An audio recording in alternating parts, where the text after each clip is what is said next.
వారికి కష్టాల నుంచి విముక్తి. జ్యోతిష్య శాస్త్రం ప్రకారం పరమ పాపగ్రహాలుగా గుర్తింపు పొందిన శని, రాహులు సాధారణంగా ఏ రాశిలో కలిసినా కష్టనష్టాలు పెరిగే అవకాశం ఉంటుంది.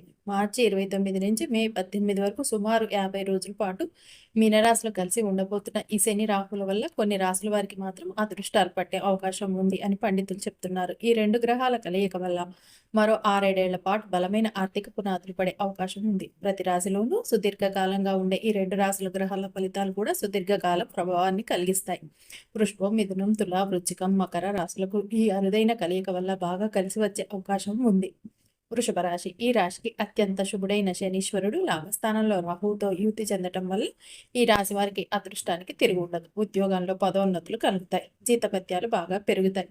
ఇదివరకు మిమ్మల్ని పట్టించుకొని వారు ఇప్పుడు మీ అభిమానులు అవుతారు. అనేక మార్గాల్లో ఆదాయం పెరుగుతుంది. వృత్తి వ్యాపారాలు బాగా పురోగతి చెందుతాయి. ఆర్థిక సమస్యలు, ఆరోగ్య సమస్యలు క్రమంగా తగ్గుముఖం పడతాయని పండితులు చెప్తున్నారు. రాజపూజ్యాలు పెరుగుతాయట. మిథునం. ఈ రాశికి దశమ స్థానంలో ఈ రెండు గ్రహాలు కలుసుకోవటం వల్ల ఉద్యోగంలో తప్పకుండా ఉన్నత పదవులు లభిస్తాయట. మరింత మంచి సంస్థల నుంచి ఆహ్వానాలు అందుతాయట. నిరుద్యోగులకు విదేశీ అవకాశాలు బాగా కలిసి వస్తాయని పండితులు చెప్తున్నారు. అలాగే వృత్తి, ఉద్యోగరీత్యా విదేశాలకు వెళ్ళటం జరుగుతుందట. వృత్తి వ్యాపారాలు క్రమంగా నష్టాల నుంచి కోలుకొని అభివృద్ధి బాట పడతాయట. అత్యున్నత స్థాయి వ్యక్తులతో సన్నిహిత సంబంధాలు కూడా ఏర్పడతాయని పండితులు చెప్తున్నారు. అంతేకాదు అనేక శుభవార్తలు వినే అవకాశం కూడా ఉంది. తుల. ఈ రాశికి 6వ స్థానంలో శని, రాహుల యుతి జరగటం వల్ల అనేక శుభాలు జరిగే అవకాశం ఉంది. 6వ స్థానంలో పాపగ్రహాలు ఉండటం వల్ల తప్పకుండా అదృష్టం పడుతుంది అని పండితులు అంటున్నారు. ఆర్థిక ఆదాయ ఆరోగ్య సమస్యల నుంచి చాలా వరకు విముక్తి లభిస్తుందట. ఆదాయం దినదిన అభివృద్ధి చెందుతుంది. మానసికంగా ప్రశాంతతను పొందుతారు. ఉద్యోగాల్లో పదోన్నతులు లభిస్తాయి. అంతేకాదు వృత్తి వ్యాపారాలు లాభాల బాటలు పడతాయట. నిరుద్యోగులకు కోరుకున్న ఉద్యోగం లభించే అవకాశం ఉంది అని పండితులు చెప్తున్నారు. అలాగే వృశ్చిక రాశి. శని మీనరాశిలో ప్రవేశించిన నాటి నుంచి ఈ రాశి వారికి అర్ధష్టమ శని దోషం తొలగిపోతుంది. పంచమ స్థానంలో శని, రాహువులు కలవటం వల్ల ఈ రాశి వారికి వృత్తి, ఉద్యోగ వ్యాపారాల్లోనే కాక సామాజికంగా కూడా ప్రాధాన్యం, ప్రభావం పెరుగుతాయట. ఉద్యోగంలో పదోన్నతులు లభిస్తాయట. జీతభత్యాలు కూడా భారీగా పెరిగే అవకాశాలు ఉన్నాయని పండితులు చెప్తున్నారు.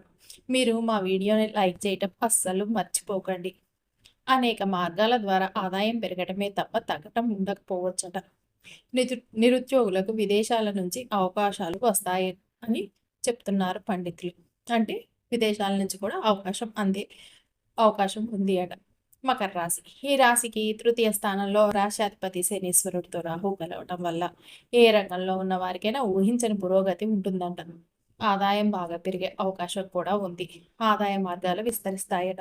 మీరు కనుక మా ఛానల్కి ఫస్ట్ సారి వచ్చినట్టయితే సబ్స్క్రైబ్ చేసుకోవటం అస్సలు మర్చిపోకండి. పాత వారు ఎవరైనా చేసుకోకుండా ఉంటే వారు కూడా తప్పకుండా సబ్స్క్రైబ్ చేసుకొని పక్కనే ఉన్న బెల్ ఐకాన్ని ప్రెస్ చేయండి. మరిన్ని ఇలాంటి వీడియోల కోసం మంచి పరిచయాలు ఏర్పడతాయట. మకర రాశి వారికి ఉద్యోగంలో హోదాలు పెరగడానికి అవకాశం ఉంది. జీతభత్యాలు పెరగడంతో పాటు అదనపు రాబడి కూడా వృద్ధి చెందుతుంది. సొంత ఇంటి ప్రయత్నాలు ఒక కులికి వస్తాయట. ఆస్తి వివాదాలు అనుకూలంగా పరిష్కారం అవుతాయని పండితులు చెప్తున్నారు. మీరు మా వీడియోని లైక్ చేయటం అస్సలు మర్చిపోకండి. అంతేకాదు ఈ వీడియోని మీకు తెలిసిన వారందరికీ కూడా షేర్ చేయండి. అంతేకాకుండా మీరు మా వీడియోకి మొదటిసారి వచ్చినట్టయితే సబ్స్క్రైబ్ చేసుకోండి. అలాగే పాతవారు వచ్చి కూడా సబ్స్క్రైబ్ చేసుకోకపోతే మీరు కూడా సబ్స్క్రైబ్ చేసుకొని పక్కనే ఉన్న బెల్ ఐకాన్ని ప్రెస్ చేయండి మరిన్ని ఇలాంటి వీడియోల కోసం. Thank you.